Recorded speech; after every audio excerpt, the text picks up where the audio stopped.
नमस्कार। शक्ति क्या है, इस विषय पर हम चर्चा करेंगे। राजनीति विज्ञान में शक्ति का अपना एक महत्वपूर्ण योगदान होता है। किसी दूसरे व्यक्ति के हितों को प्रभावित करने का जो सामर्थ्य है उसको हम शक्ति के तौर पर जानते हैं। यूनानी विचारक अरस्तु से लेकर आधुनिक युग के राजनीतिक विचारकों ने राजनीति विज्ञान में शक्ति को एक महत्वपूर्ण स्थान दिया है। कौटिल्य के अनुसार से राजनीति विज्ञान एक शक्ति का विज्ञान है। उसी भांति कैटलिन ने राजनीति विज्ञान को शक्ति का अध्ययन विषय कहा है। और आधुनिक समय में किसी भी देश की प्रगति का जो मूल आधार है उस देश की सामरिक, आर्थिक या अन्य शक्तियों के आधार पर उसको रेखांकित किया जाता है और विश्व मानचित्र में वही देश अपने आप को स्थापित करने में सफल हुआ है जो शक्ति संपन्न है। और एक आम बोलचाल की भाषा में शक्ति का आशय इस रूप में भी लिया जाता है कि जो असंभव को भी संभव होने की धारणा में परिवर्तित कर दे, उसको हम शक्ति के तौर पर जानते हैं। अपने अनुरूप कार्य करने का जो सामर्थ्य विद्यमान होता है उसको भी हम शक्ति के तौर पर जानते हैं। यदि पारिभाषिक शब्दावली की दृष्टि से देखें तो अलग अलग विचारकों ने शक्ति के परिप्रेक्ष्य में अपनी अलग अलग धारणाएं स्थापित की है।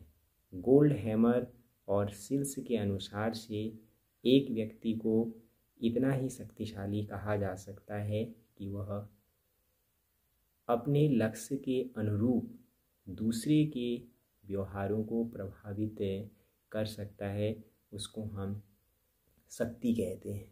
इसके अलावा डेहन ने कहा है कि शक्ति एक विशेष प्रकार का प्रभाव है जिसका पालन न करने पर घोर हानियों का सामना करना पड़ता है। इसी तरीके से बायर्स हेड के अनुसार से शक्ति बल प्रयोग करने की योग्यता है, न कि उसका वास्तविक प्रयोग। ये परिभाषाएं यहाँ पर दी गई हैं। उपयुक्त परिभाषाओं के आधार पर अगर हम देखें तो यही निष्कर्ष सम्मुख आता है कि शक्ति हित प्रभावित करने का एक माध्यम है।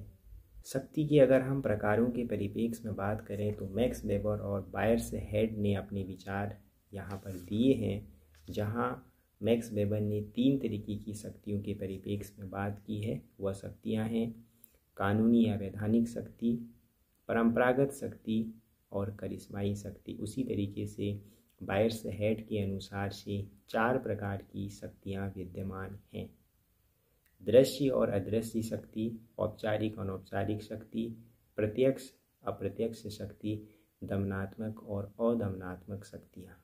तो इस रूप में हम शक्ति को देख सकते हैं। यदि हम शक्ति के स्वरूप और स्थितियों पर ध्यान दें तो वह हमें इस रूप में दिखाई देता है।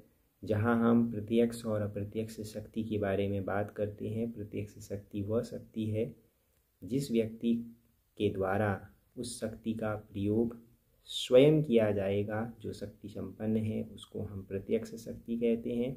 और शक्ति संपन्न व्यक्ति शक्ति का प्रयोग अधीनस्थों के माध्यम से यदि कर रहा है तो वह हमारे लिए अप्रत्यक्ष शक्ति है। ठीक उसी तरीके से एक है वैधानिक शक्ति और एक है अवैधानिक, या हम कह सकते हैं परंपरागत शक्ति। परंपरागत शक्ति हमारे लिए वह शक्ति है जो रीति रिवाज, मान्यताओं और परंपराओं पर आधारित है। संवैधानिक शक्ति वह शक्ति है जो वैधानिक नियमों के आधार पर संचालित है, उसको हम वैधानिक शक्ति के तौर पर जानते हैं। उसी भांति शक्ति के अगर हम अन्य प्रकारों के परिप्रेक्ष्य स्वरूपों के बारे में बात करें तो वह है हमारे लिए दृश्य और अदृश्य शक्ति। दृश्य शक्ति वह शक्ति है जो हमें प्रयोग के तौर पर, प्रत्यक्ष तौर पर से उसका प्रभाव दिखाई दे रहा है, वह दृश्य शक्ति है। अदृश्य शक्ति वह शक्ति है जिसका प्रभाव त्वरित रूप में नहीं होता है, बल्कि एक परिणाम स्वरूप स्थिति के बाद होगा। जैसे मतदान करने के बाद चुनाव के जो परिणाम प्राप्त होते हैं वो हमें अदृश्य शक्ति के तौर पर प्राप्त होते हैं। एक पक्षीय शक्ति और द्विपक्षीय शक्ति। एक पक्षीय शक्ति का मतलब है कि वह शक्ति जो किसी एक व्यक्ति समूह के द्वारा ही उसका प्रयोग किया जा रहा है। बहुपक्षीय का मतलब होता है कि एक से अधिक पक्षों के द्वारा जिस शक्ति का प्रयोग किया जाएगा वह हमारे लिए बहुपक्षीय शक्ति है। केंद्रित शक्ति वह शक्ति है जो केंद्रीय हमारी जो संस्थाएं हैं या केंद्रीय सत्ता है उसके द्वारा नियंत्रित है, उसको हम केंद्रित शक्ति के तौर पर जानते हैं। और हमारी जो निकाय हैं उन निकायों के माध्यम से उस शक्ति को स्थापित किया जा रहा है या अधीनस्थों के माध्यम से उस शक्ति का प्रयोग किया जाएगा, उसको विकेंद्रित शक्ति के तौर पर जानते हैं। अगर हम शक्ति के प्रकारों के परिप्रेक्ष्य में विशेष रूप से देखें तो उसका अलग अलग रूप दिखाई देता है। वह इस रूप में है आर्थिक शक्ति, जो हमारी संपन्नता के प्रतीक के तौर पर इसको परिभाषित किया जाता है। और यह शक्ति राजनीतिक व्यवस्था प्रक्रियाओं को दिशा प्रदान करने में और उसको अपना एक आयाम प्रदान करने में भी अपनी महत्वपूर्ण भूमिका निभाती है। राष्ट्रीय शक्ति वह शक्ति है जो अंतर्राष्ट्रीय स्तर पर प्रभावशीलता को स्थापित करने में या उस देश की स्थिति को विश्व पटल पर रखने में अपना महत्वपूर्ण योगदान देती है, उसको हम राष्ट्रीय शक्ति कहते हैं।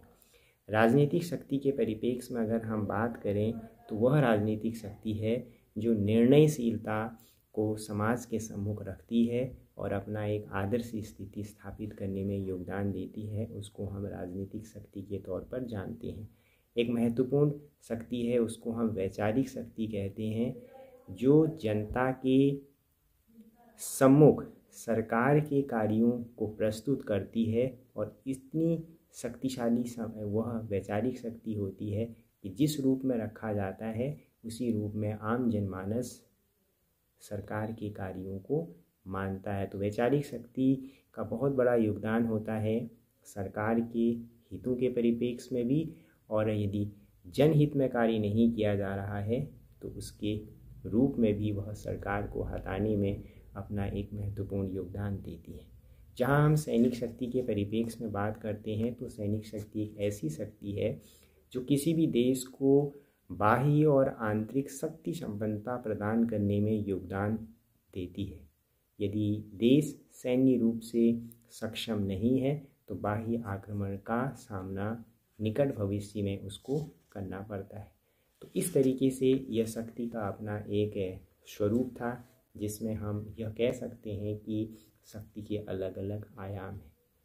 आखिर किस तरीके से शक्ति को प्राप्त किया जाता है? ज्ञान एक ऐसा माध्यम है जिससे हम शक्ति को प्राप्त कर सकते हैं। हमारी जो प्राप्तियां हैं उसके माध्यम से हम शक्ति को प्राप्त करते हैं। प्राप्तियों का आशय है कि आपने समाज में रहकर जो कुछ भी कमाया है वह हमारी आस्तियां या प्राप्तियों के तौर पर जाना जाता है। संगठन के आधार के भी एक आयाम होते हैं जो शक्ति को परिभाषित करने में योगदान देता है। जो संगठन जितना बड़ा होगा वह शक्ति संपन्नता का एक प्रतीक माना जाता है। विश्वास भी शक्ति का एक आधार होता है। लोकतंत्र में अगर हम बात करें तो सरकार तब तक स्थापित है जब तक उसकी वैधता विश्वास को स्थापित किया जाता है, और व्यक्तित्व वह मूल माध्यम है जो शक्ति का एक तत्व है जिसके आधार पर सरकार स्थापित हो पाती है व्यक्तित्व के माध्यम से। क्योंकि जो सरकार को संचालित करने में योगदान देता है व्यक्ति, जो उसके एक नेतृत्वकर्ता के तौर पर होगा, तो उसके व्यक्तित्व का भी अपना योगदान होता है। और व्यक्तित्व की झलक को अगर हम देखना चाहते हैं तो असहयोग आंदोलन हो, भारत छोड़ो आंदोलन हो, स्वतंत्रता आंदोलन हो, जो हमारे क्रांतिकारी थे उनके व्यक्तित्व से ही आम जनमानस आंदोलनों में शामिल हुआ और भारत को स्वतंत्रता मिली। तो वो भी व्यक्तित्व शक्ति का अपना एक माध्यम है। तो इस तरीके से हम कह सकते हैं कि शक्ति अपना एक महत्वपूर्ण माध्यम है जो हित प्रभावित करने का सामर्थ्य रखती है। धन्यवाद। धन्यवाद।